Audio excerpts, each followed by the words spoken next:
സംരക്ഷിക്കാനായി കോമ്പൗണ്ട് വാളിൽ വിദ്യാർത്ഥികളുടെ ചിത്രകല പൊതുജനങ്ങളിൽ അവബോധം സൃഷ്ടിക്കുന്നതിനാണ് government institute of fashion designing വിദ്യാർത്ഥികൾ ചേർന്ന് കോമ്പൗണ്ട് വാളിൽ ചിത്രപ്രദർശനം നടത്തിയത്.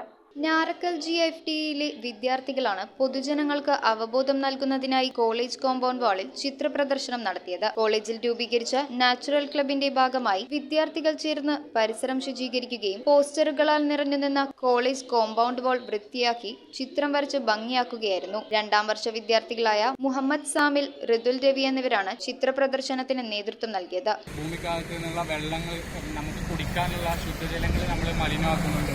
അതുപോലെ തന്നെ ഫാക്ടറികളിൽ നിന്ന് പുറത്തു പോകുന്ന പുക, അതുപോലെ ഭൂമിക്ക് ദോഷകരമാകുന്ന ഒരുപാട് കാര്യങ്ങൾ നമ്മുടെ ഭൂമിക്കകത്ത് നടക്കുന്നുണ്ട്.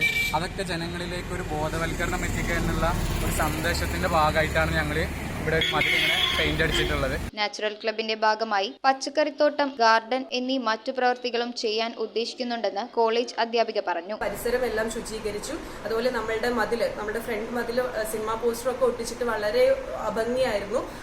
അതെല്ലാം ക്ലീൻ ചെയ്ത് പെയിന്റ് ചെയ്ത് നമ്മുടെ ഇൻസ്റ്റിറ്റ്യൂട്ടിൽ അവരുടെ പഠനത്തിന്റെ ഭാഗമായിട്ട് തന്നെ ഒരു മതിൽ അവരുടെ പഠനത്തിന്റെ ഭാഗമായിട്ടുള്ള ആർട്ട് വർക്ക് ചെയ്തു. അതുപോലെ തന്നെ ഒരു മതിൽ നമ്മളുടെ പൊതുജനത്തിന് തന്നെ അവബോധം നൽകാൻ വേണ്ടിയിട്ട് നമ്മളുടെ എർത്തിനെ സേവ് ചെയ്യാം എന്നുള്ളൊരു കോൺസെപ്റ്റിലാണ് അവർ ആ ഒരു വർക്ക് ചെയ്തത്.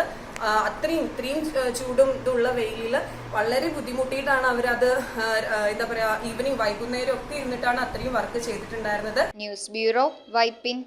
കാൽനൂറ്റാണ്ടിന്റെ പൊൻതിളക്കത്തോടെ പറവൂർ വൈപ്പിൻകരയുടെ സ്വന്തം കവിതാ ജ്വല്ലറി ഇപ്പോൾ ഏറെ പുതുമകളോടെ. കവിതാ ജ്വല്ലറി ചെറായി, ഒരു ദേശത്തിന്റെ സുവർണ പാരമ്പര്യം.